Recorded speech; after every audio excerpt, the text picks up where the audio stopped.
بسم الله الرحمن الرحيم. اللهم صل وسلم وبارك على سيدنا محمد. ازيكم يا حبايبي؟ عاملين ايه؟ يا رب تكونوا بخير وصحة وسعادة يا رب. اللهم صل على النبي. بقى قلت ايه؟ نفسي اكل إيه؟ رحالي طري. احنا بنسميه رحالي، في ناس بتقول عليه رقاق وفي ناس بتقول عليه رحالي، فاحنا بقى بنقول عليه رحالي. فانا مش عجنته معاكم صراحة. كنا الصبح بقى ومش حد يصورني، ولسه هحط الكاميرا على الحامل واصور، فقمت عجناه. يعني العجينة ايه؟ جبت حوالي كيلو ونص دقيق قمح من اللي هو اللي عندي، وحطيت عليه حوالي معلقة لبن بودرة، أو ما عندكش لبن بودرة حطي كوباية مثلا لبن حليب من اللي عندك، حليب أو لبن زي ما بتسموه بقى، ونطرة ملح كده ونطرة سكر، وخلاص على كده. وبتجهزي جنبك شوية زيت أو حبة سمنة في كوباية، حوالي ربع كوباية كده زيت أو سمنة أو زيت على سمنة، يعني حسب الموجود عندك. بعد ما بتخلصي عجين خالص، هو بتحطش فيه خميرة ولا بتحط فيه بودر ولا حاجات من دي. بعد ما بتخلصي بقى العجينة بتاعتك كده خالص وبتختمي العجين، بتقومي حاطة شوية الزيت أو حتة السمنة اللي معاك، وخلاص. وبتلمي العجين كده وبتشهدي عليه وخلاص. فعملتهم اجوا 10.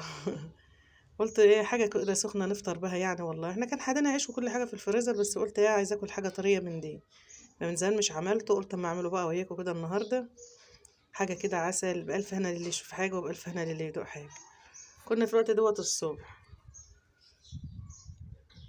هتشوفوني بهدوم وهتشوفوني بعد ما خلصنا بقى وفطرنا وحمدنا ربنا ولبسنا الهدوم بتاعة الشغل بقى، واستعنا على الشقب، لان كنت في الوقت دوت لابسه الخمار كده وعليه الطرح.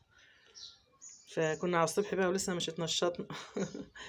ففطرنا بقى وحمدنا ربنا وشربنا شاي والحمد لله، وقمنا بقى لبسنا هدوم الشغل، وكنا بقينا ايه يعني الظهر كده. فجبنا بقى الحاج راح جاب سمك، عايز ياكل سمك بقاله كام يوم، وانا اللي ايه عماله اقول له مش عايزين سمك مش عايزين سمك. فالمهم بقى جبت ايه، ولعت الفرن كده وياكم، وهنشوي بقى سمك والدنيا هتمشي وهتبقى زي الفل، وهنروق اوضه احمد بقى. ما صدقت نزل راح الشغل، فقلت ايه اما اخش اروق الاوضه بتاعته. ما بيقومش من النوم الا الظهر، يا ابني قوم عشان اروق الاوضه وانضفها. بقالي اسبوع والله ما عارفه اروقها ولا عارفه اعمل فيها حاجه، وعايزه اغير فرشتها اغسلها وكده. فقلت لا، فرصه بقى. لقيته قام النهارده نزل بدري، فقلت لا اما اقوم بقى ايه اقلب الاوضه ديت على هواطها كده النهارده. وننضفها كده ونخليها زي الفل. هنا بقى انا بسوي العيش بقى يعني لا ولعت الفرن ولا حاجه، قلت مش مستاهل ان انا اولع الفرن، ما كانش في الوقت دوت على الفرن انبوبه فقلت هعمل ايه بقى، هعمله كده في الصينيه على البوتاجاز، لان هو من الحاجات زي الكريب وزي الحاجات اللي هي ايه ما بتاخدش نار كده او ما بتتحملش النار يعني. اهو جيت اعمله في الصينيه التيفال ديت، لقيت العجينه كبيره، فردت معايا كبيره والصينيه صغيره.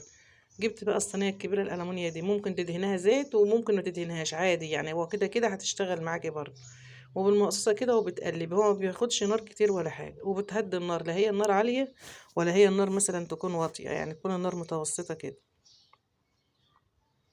بس كده، وبتقلبي بقى، وعلى في ثانيه بتشد الصينيه على ما بتكوني فردتي كمان واحده، وبتحطي على الصينيه على طول، وتخلي النار معاكي مظبوطه كده، لا هي عاليه ولا هي واطيه، عشان ما يتحرقش معاكي. وما تسيبيش النار واطيه قوي عشان ما ينشفش منك.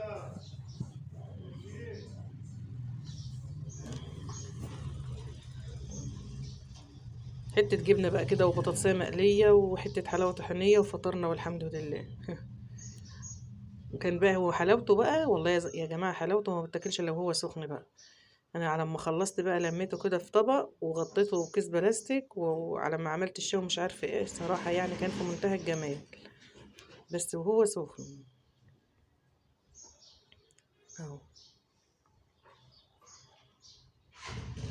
المقصوصه بقى كده، وبتقلبيه في ثانيه بتطلعيه، وزي نظام الكريب كده، بس حاجه طعمه يعني حاجه حلوه. جربوه والله هيعجبكم في منتهى الجمال. ممكن لو عندك فرن وعايزه تسوي فيه عادي، الفرن غاز مثلا تسوي فيه على العرصه، او تحط في الصينيه كده وتسوي في الفرن برضو عادي.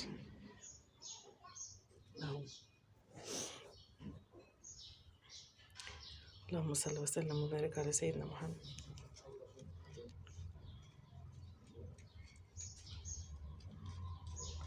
يعني ممكن لو عندك فرن غاز بتولعيه، وبتيجي مثلا على العرصه، عايزه تسويها على العرصه ماشي، مش عايزه تسويها على العرصه في صينيه زي دي، وبتحط فيها كده الواحده وبحدتها، وبتعملها في الفرن برضو عادي. هنا بقى كنا ايه فطرنا وحمدنا ربنا، وفات ساعة ولا اتنين ولا تلاتة كمان. جبنا بقى كده ايه السمك بتاعنا بقى عايزين نشويه اهوت. غسلت الطباره زي ما انتم شايفين كده. انا بقى ما صورتش الاكل معاكم، قلت عشان الفيديو ما يبقاش طويل. شويت بس السمك وجهزت وطبخت رز وعملت سلطه، ما هو ده هيبقى الغدا يعني. خلاص كده رضا والحمد لله. وبصل بخلي بقى وحته مخلل واتغدينا الحمد لله ورضا. وكل يوم عايز يا رب يدومها علينا نعمه يا رب وعليكم ويحفظها من الزوال يا رب.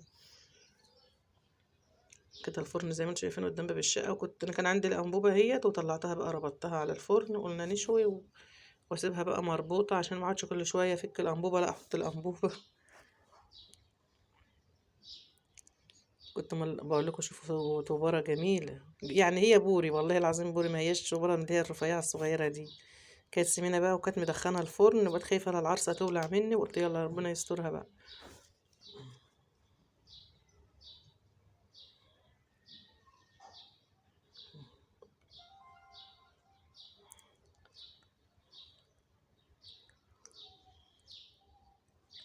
الحمد لله.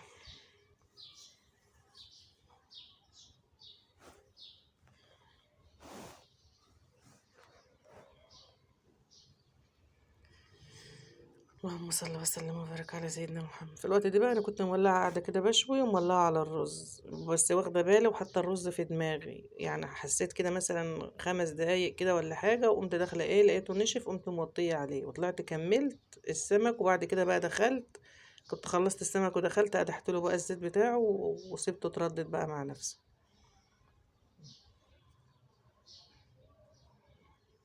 كده بقى ياسين نازل من فوق، كان لسه قايم من النوم، بقول له تعالى هتبوسه يقول لي لا. كان قايم بقى مقريف ونزل يجيب بسكوت. بقول له رايح فين؟ قال رايح اجيب بسكوت. قلت ماشي روح هات بسكوت يا ياسين. كده بقى كنت بشوي السمك في الفرن شغال. هنا بقى شوف العيش حاجه كده عسل، حلاوته وهو سخن. انبرد بقى ما عدتش تعرفي تاكليه خالص صراحه يعني. انبرد ما عايزه تسخنيه بقى تاني، يا اما تسخنيه على النار يا اما تسخنيه في فرن بقى لو عندك ميكروويف او حاجه، او فرن، او في الطاسه مثلا على البوتاجاز ممكن تسخنيه تاني. بتاع الخردة مش حابه يجي الا وانا بسجل الفيديو. انا قاعده في اوضه على الشارع اهو، قاعده في الاوضه على الشارع وهو جاي بتاع الخردة. حلاوته بقى وهو سخن كده بقى تاكلي منه بألف هنا بس وهو سخن. هنا بقى في الوقت ده بقول لك شويه بقى حته جبنه كده وحته مربى وحته حلاوه طحينيه وبطاطسايه مقليه، تفطري احلى فطار.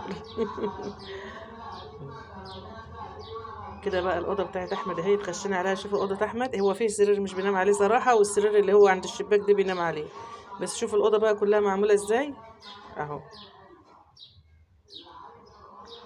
مسكتها بقى كده خليتها ايه قشطه كده. شلنا الفرشه ديت وشلت الفرش. كنت عايزه اغسل اللي هنا كده في بين السراير مشايه صغيره، قلت لا لسه على العيد اسبوعين ولا حاجه بقى اغسل المشايه واغسل مع المشايات مع الفرشه بقى مع الحصر مع الحاجات دي تبقى مره واحده لوحدها كده. هنا بقى كده هو نفضت الشباك الاول وحطيت فيه اللحاف ده. اللحاف ده خفيف كده صيفي بيتغطاه وما هوش لحاف تقيل ولا حاجه. باجي اجيب له دفايه يقول لي لا اللحاف ده خفيف وناعم، انا عايز اللحاف ده ما تعينيش مش عايز دفايه. قلت له خلاص ماشي. ده بقى مسكنا الاوضه كده نفضناها ونفضت الشباك ونفضت عنده مروحه كده والتلفزيون واخدهم في الاوضه. والمروحه دي كل يوم الشكل معه اقول له طلعها لي بره في الصاله وخد المكتب الصغيره، يقول لي لا. واخد المروحه الكبيره وكل يوم انا وهو نشكل على المروحه الكبيره دي. عندي واحده مكتب صغيره اقول له خدها عندك يحطها على كرسي كده قبل منك، يقول لي لا انا مش عايزه الا الكبيره دي. وانا عايزه المروحه الكبيره عشان هواها جديد وكبيره وحلوه عن المروحه اللي هي المكتب الصغيره دي.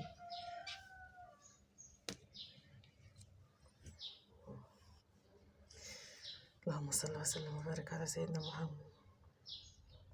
رحت بقى عملت شويه ميه كده في الجردل البكرول بقى باريال وخلينا الدنيا زي الفل ومسحناها وهوناها وعقمنا الاوضه وخليناها زي العسل. يجي بقى اخر النهار يتفاجئ بها بقى. ما هو انا بقالي اسبوع مش عارفه انضفها. والله بقالي اسبوع ما عارفه انضفها ولا عارفه اخش اغير فرشتها.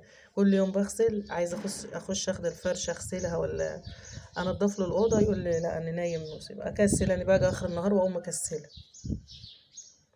النهارده قلت لا بقى ما بدهاش.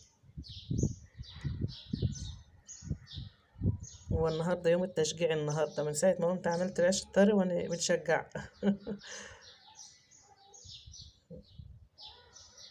انا لو كان في وقت والله كنت كمان طلعت الفرشة ديت على البلكونة شوية، بس يلا بقى، حصل خير ان شاء الله. على العيد نطلع كل الفرشة مع بعض بقى في الشمسة كده ونحمصها ونعمل كل حاجة مع بعض بإذن الله، بإذنك انت يا رب إن كان لنا عمر. لقيت إبرة خياطة ومعرفش كان بخيط ايه، لقيتها كده قلت الحمد لله ما عورتنيش ولا عورت حد، كنت حطاها في بقي كده.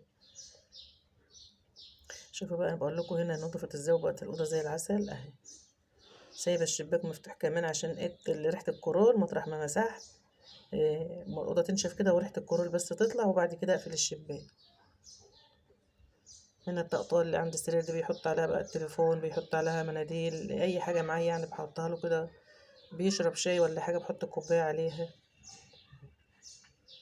الأوضة نضيفة كده ومحندقة وزي الفل، حاجة كده صغنونة بس حلوة، أهم حاجة النظافة والله يا جماعة. هنا بقى التلفزيون اهو اتنفضته له، كان عليه تراب، والمروحة الكبيرة هي اللي بشكل عليها أنا وهو. خليت